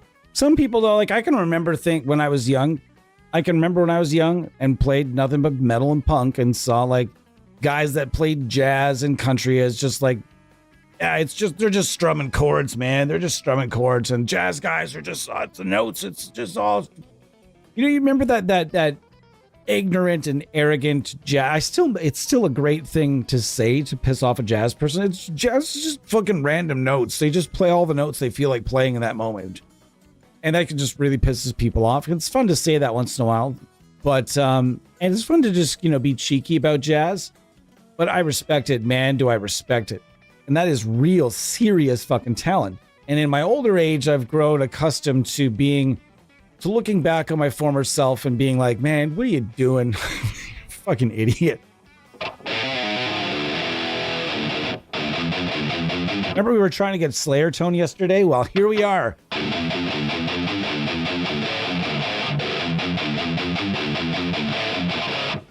Kerry King does not use, and has, I don't think, ever used a JMP1, nor does he use an SD1 in front. But guess what?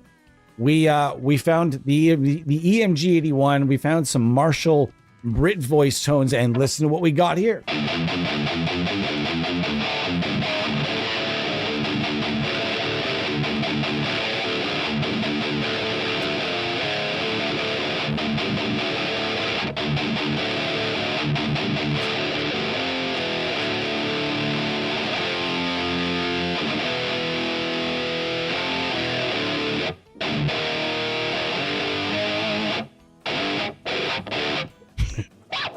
Can I still play War Ensemble? Guaranteed not.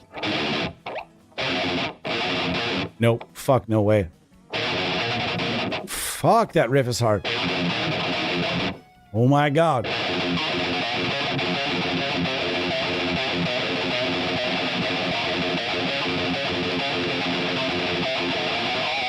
Oh, that riff is serious, man. As mentioned, I have some wrist issues, and that is not, that's not an easy riff. Wow. How the hell are you guys? It's wonderful. It's a holiday. It's a long weekend. It's a day off work tomorrow. I'm on the home stretch. As mentioned, I work in education, so you guys will be seeing a shitload more of me come July 1st. July 1st will be the start of, for the summer months at least, we'll be streaming a lot more. We'll be actually seeing the pre-recorded content in a couple of different formats, and we're going to be adding some other things like interviews and some other things. We're going to have more guests over the summer because I can have time then. It'll be just as mentioned, education. Summer's off. It's pretty rad. So I'll get to be here with you guys a little bit more often, at least for the months of July and August. So I look forward to that. I look forward to gathering and getting together a little bit more often and being able to do that and having the time to do that. As right now, I just don't have the time to do it. I just don't. So, but currently we do have the time to get some more out of this wonderful session. What do you guys think? I want to hear it in the comment. What do you think is the next dad-approved amp that I should fire up here in the stream today? Which one of these amps is it gonna be? Which one would you or is there one that you'd just like to hear? Because I'm all about that too.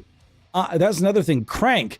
I remember a buddy of mine's dad didn't know anything about amps at all and just went online and saw that, he liked Pantera, saw Pantera was using crank stuff and just bought a bunch of crank stuff, like big and small. He, again, boomer money, we'll call it, because money was easier to come by back in those days. At least it sure seems that way. And he had, again, he was able to just go and buy a bunch of crank amps and cabs and stuff, and it was crazy. I don't know if it was a midlife crisis, because often dudes with some money on tap will do some things with money in their 50s, you know, in their 50s and 60s when they have that. Oh my God, I'm getting old. Oh my fuck. And like his wife actually said to us, well, at least it's not a motorcycle. So, I mean, we could go over some crank stuff. That'd be fun. The NRR2. Wow, I did not think we were going to get that. Sure.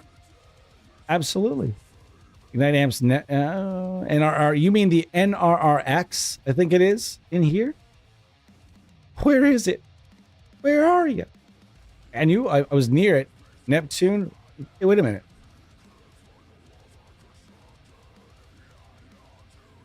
I know it was here. Oh, that's right. It's in order of release. So it'd be way back here. That's right. NRRX. Yeah, absolutely. This the mid channel here could 100% do this. Channel. Interesting. Okay. And we're gonna try to get some cool tones with this. If you guys remember, the NRR1 has been a classic example of why Ignite Amps is awesome for a very long time. Let's see what we got here.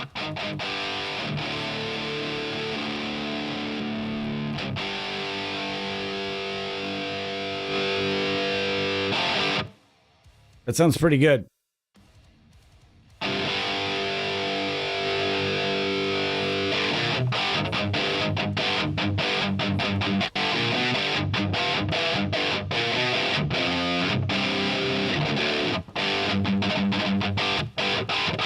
And I haven't even begun to tweak this yet, and it's already sounding good. God damn.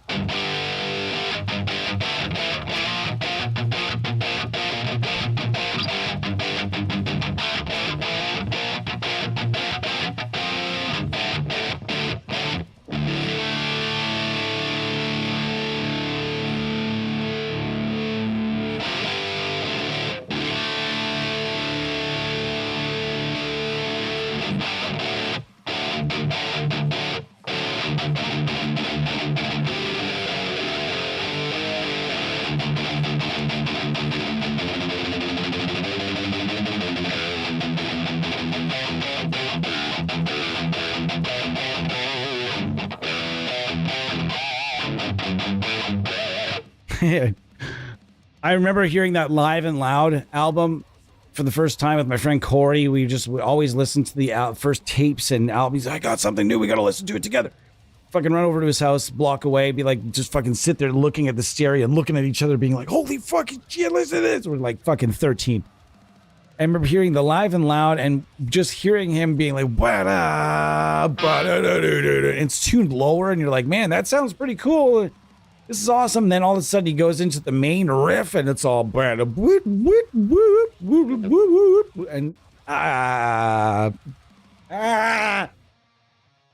don't be putting no pinch harmonics on the main Crazy Train riff. Come on. And he chilled out on it over the years though.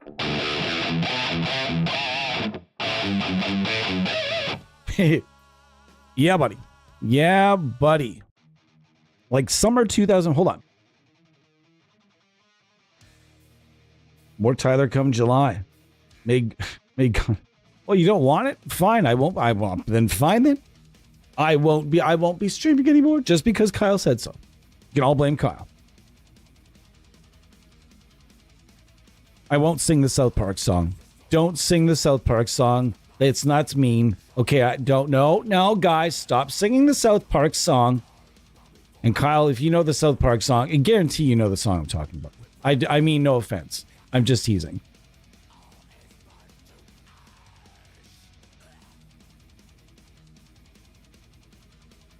I'm just reading through here, guys. Went back and revisited old Ignite preamps, and surprisingly, I'm finally finding them hard to get a good sound out of. Really. Held it down for a while, but the age is starting to show.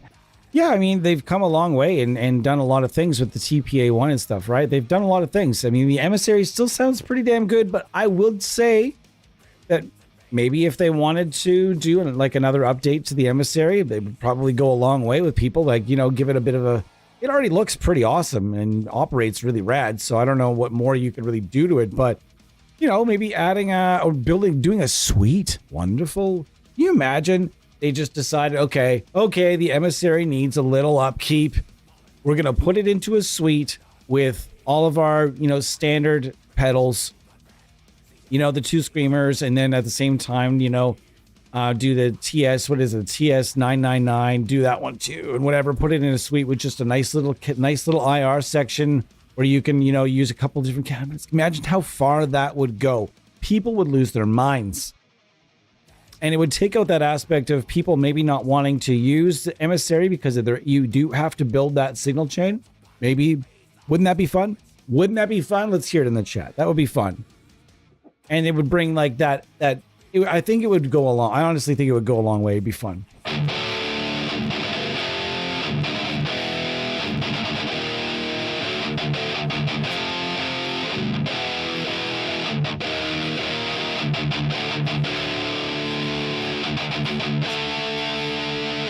That's out of tune.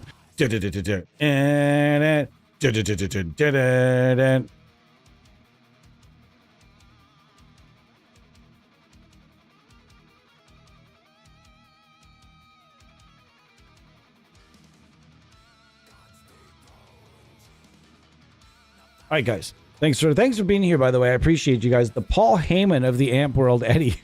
Whoa. Eddie, as far as I know, does not look like he's currently been thrown out a window on Mars. You know, like the end of Total Recall, where those people are like, and their eyes are all bugging out. It looks like literally Paul Heyman was just like a normal random bald guy. Then they just threw him out a window in Total Recall, and all of a sudden, like it's like his eyes are bugging out and everything. I've always hated Paul Heyman since way back in the day. Oh man, that guy's just really. I was so shocked to see that he was still around. I was so surprised when we started watching wrestling again, and I started seeing him around again. I was like, damn, really? That dude stood the test of time? Sure doesn't look like it. Yet Jim Cornette is doing mostly like YouTube stuff now. Like, that dude should still be involved somewhere. I could be wrong, though. He's probably involved somewhere.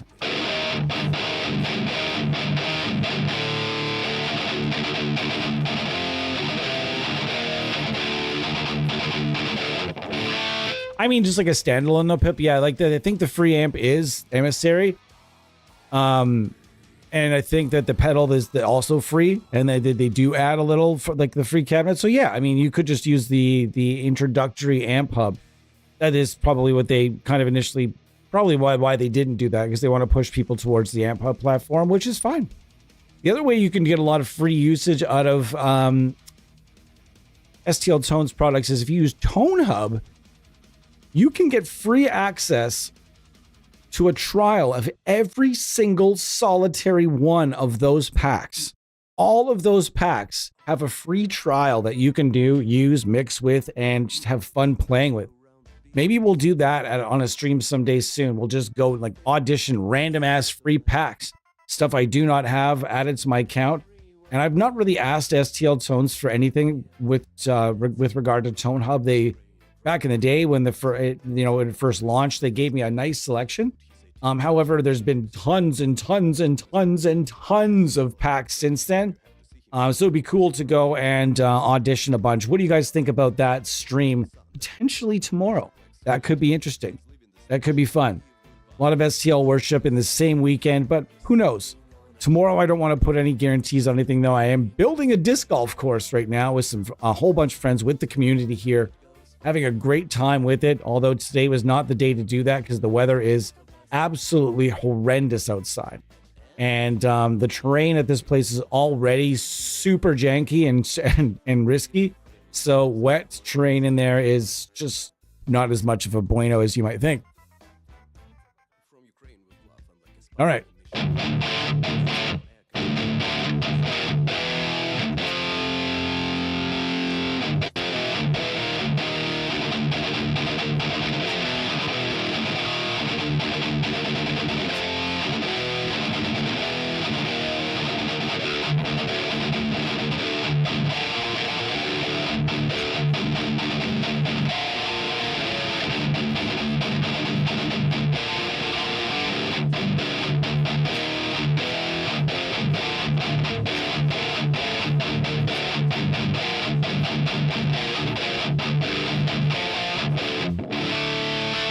solid.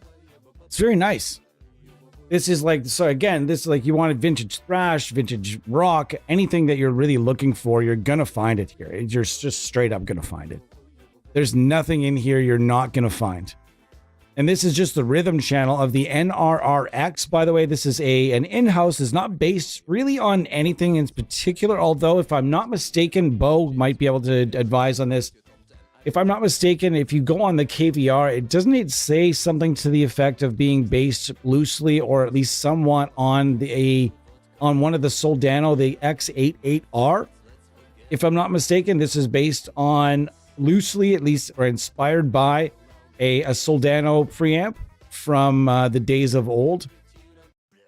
I could be wrong. I could be wrong.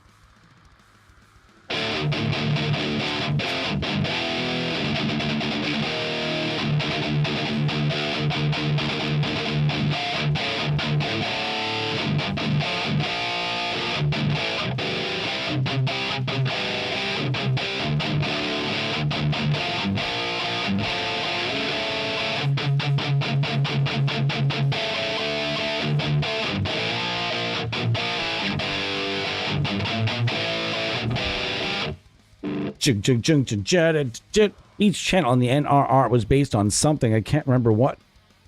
I could swear if you go on the KVR page, or even I think the Ignite Amps page, they at least allude to the fact that it was based on one of the Soldano preamps. I could be wrong. Or is that Anvil? I could swear it was the NRR, and the Anvil was something else. Channel 3 was either Soldano or Recto based. Can't remember which. Let's go to channel 3 then. See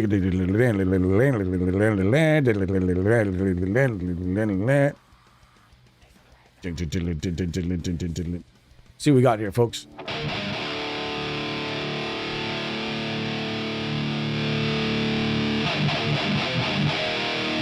That ain't no dad rock tone.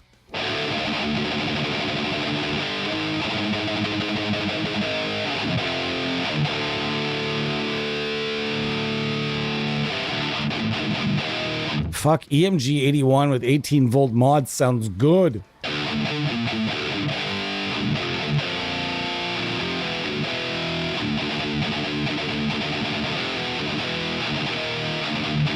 Holy cow, that sounds super.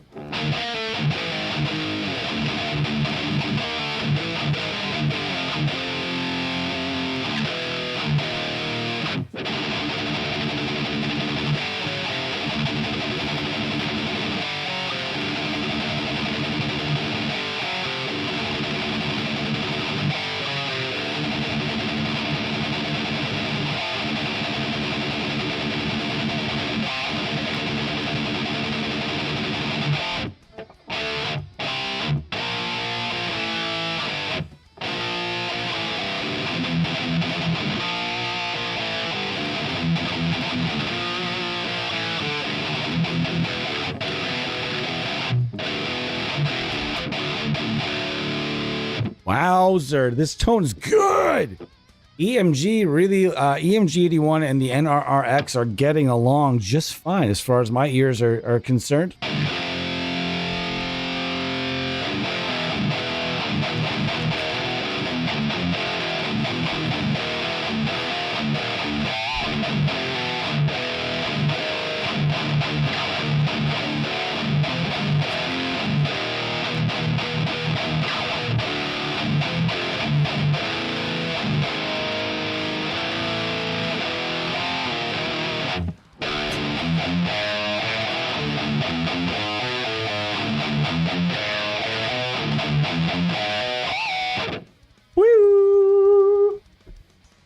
Fun fact, Ignite built the NRR preamp for the dude at Flesh God Apocalypse. They sure did. Like the other Ignite plugins, it's based on the real hardware amp that they make. But yeah, I know, but like, wasn't it, I was told that at least was something like that this, I could have sworn that it was based very closely on the X88R. Is that the name of it? I tried a bunch of captures. By the way, if you go to tone 3... Ah, god damn it. I gotta go do it again. I don't know why I've always got to do it, but it's got to be done. If you guys go to Tone 3000.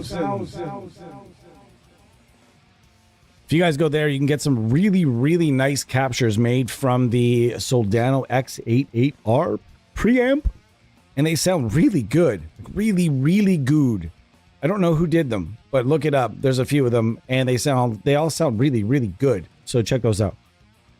Bumba-weedly-deedly-doo. The NR1 core circuit is mainly based on a famous boutique preamplifier made in '88. Yes, thank you. This is what we're it's got to be the X88R. That's why they noted the 88. It's got to be it. Well, I'm out of tune. All right, guys, I've only got a few minutes left here.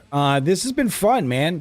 So if you're out there and you're thinking about getting someone into plugins, and you know that they'll have high expectations for the sound, if you know that they're just gonna have fun with it, and you don't want to spend any money whatsoever, then there are plenty of ways to go about doing that. Especially there's even one from STL Tones with the Emissary bundle. Teach somebody how to build a signal chain and use a DAW. But if you're wanting to just pay $15, get a month of this, and it's super easy to walk somebody through how to use this. It's really easy.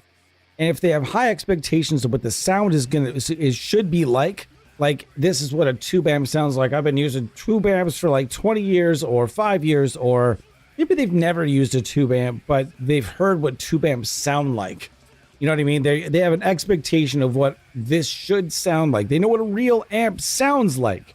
Then I really truthfully believe this is the best way to go about getting somebody new into plugins, getting Amphub for a couple of months, and then they have this like kid in a candy store vibe going like, oh my God, look at all of this gear under one roof, and it all sounds good. No empty shells. There's zero empty shell syndrome in Amphub. And if you're wondering what empty shell syndrome is, that is in the situation of those mega suite or full suite type plugins where they've given you a bunch of components, like there's over 100 components, or 800, 900, 6,000 components. However many components they're boasting. And there's some cases where a lot of these are sort of just empty shells, and the graphics look very similar to the original thing, but then it only gives you about 20 to 30, maximum 40% of the realism of what that piece of gear should sound and feel like and bring to a signal chain. Whereas in the case of Amphub, they've done a really great job at giving you the feel of what this would sound like if you were to build this signal chain at home. You know what I mean? If you had bought this gear and you were playing it at home, and again, there's something in my eye, and this would be a really good way to get a lot of people into using amp sims. I just feel it. I feel it in my bones that if I was brand new to amp sims and they interested me and someone turned me on to Amphub, and this was my gateway. It sets the benchmark high. It also gives me what these amps and this stuff should really sound like in real life. What I would be assembling a signal chain, and how these pedals are hitting these amps,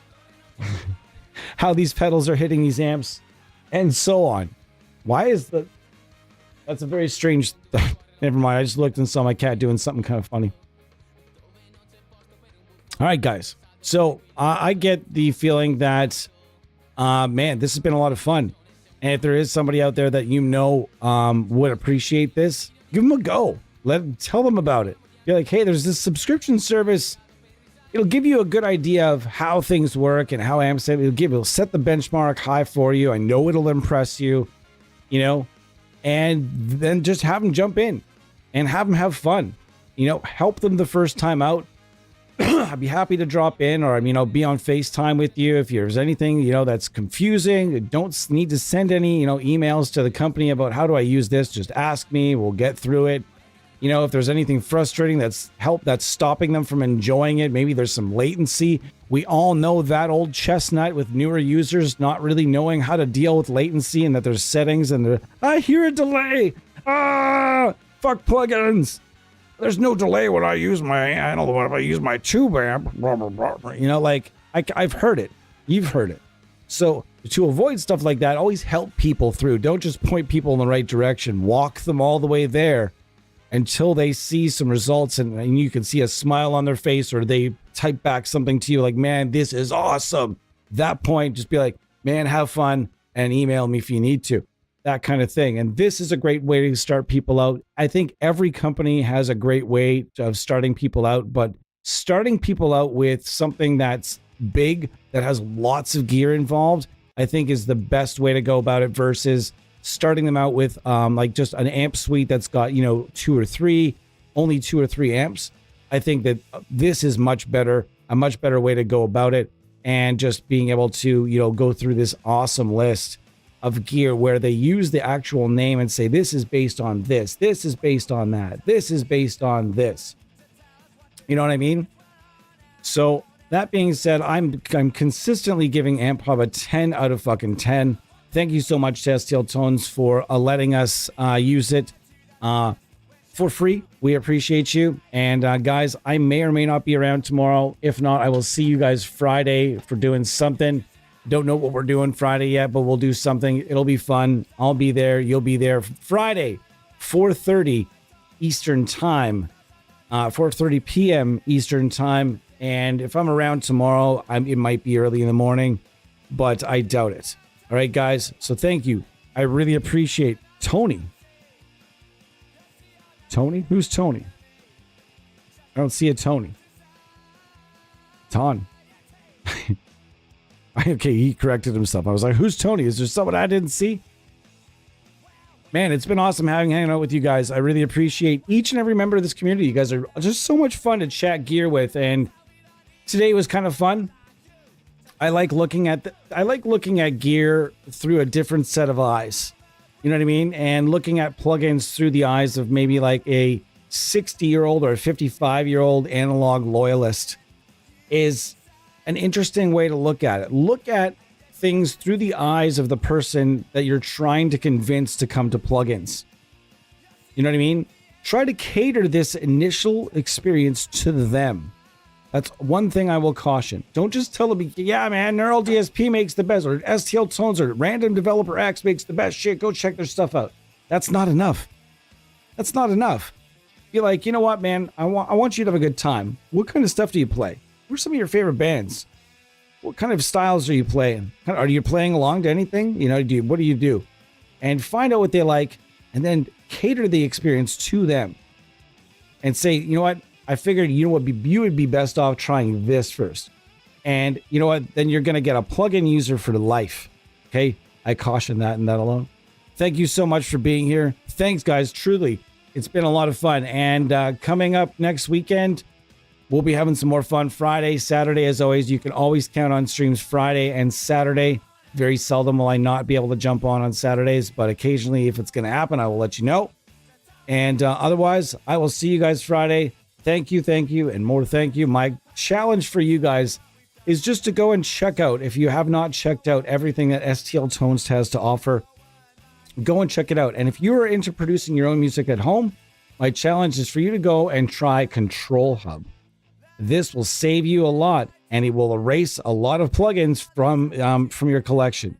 Stuff that you use all the time in mixes will no longer be valid. I can promise you that, because it's literally replaced a lot of my FabFilter stuff and a lot of my ozone isotope stuff, etc. Okay? Cheers, guys. See you guys next time.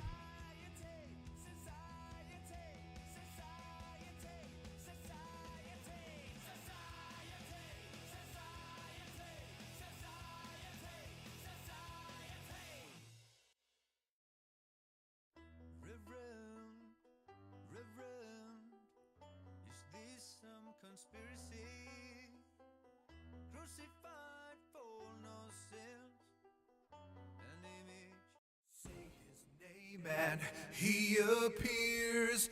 I believe in Joe Hendry. I believe in Joe Hendry. Cause they love him in London and Paris and Tokyo, America, Scotland and Canada and Mexico. They say, I believe in Joe Hendry. I believe in Joe Hendry.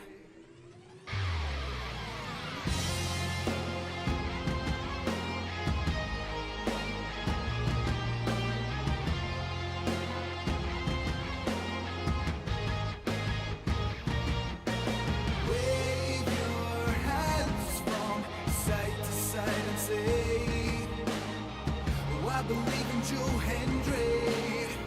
Joe Hendry is so prestigious. Wave your hands from side to side and say, oh, I believe